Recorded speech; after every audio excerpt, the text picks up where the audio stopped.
कराची में बारिश से तबाहकारियां, ना कोई सीवरेज सिस्टम है, ना कोई रेन मैनेजमेंट सिस्टम है जो बारिशों के दौरान होने वाली तबाहकारियों को रोक सके। कराची में गुज़िश्ता कई बरस से मानसून के दौरान शहर में सैलाबी सूरत हाल का पैदा होना मामूल बन चुका है और रवां साल भी ऐसा कई मरतबा हो चुका है।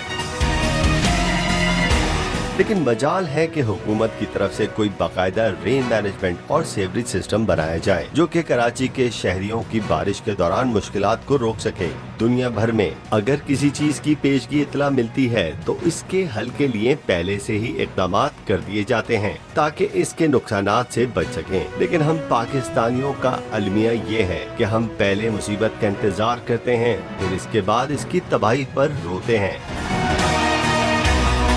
हुकूमत को पहले से न सिर्फ कराची बल्कि मुल्क भर में बारिशों और फ्लडिंग के खदशात की इतलात मिल चुकी थीं, लेकिन ना तो शहर में नालों की सही से सफाई की, ना इजाफी फोर्स तश्कील दी गई, ना बारिशों के पानी को निकालने के लिए अलग से सीवरेज का इंतजाम किया गया और ना ही बारिश के पानी को सेव करने के लिए कोई इंतजाम किया गया।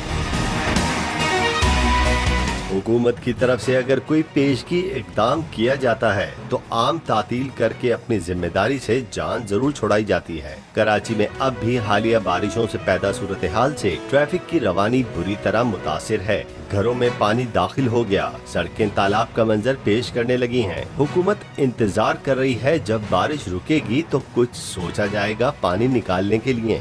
गाड़ियों का गुजरना मुहाल हो गया, मोटरसाइकिलें बंद, सड़क पर खुले नाले और गड्ढे शहरियों की जानों के लिए खतरा बन गए। सब्सक्राइब करें और बेल दबाएं ताकि कोई खबर रह न जाए।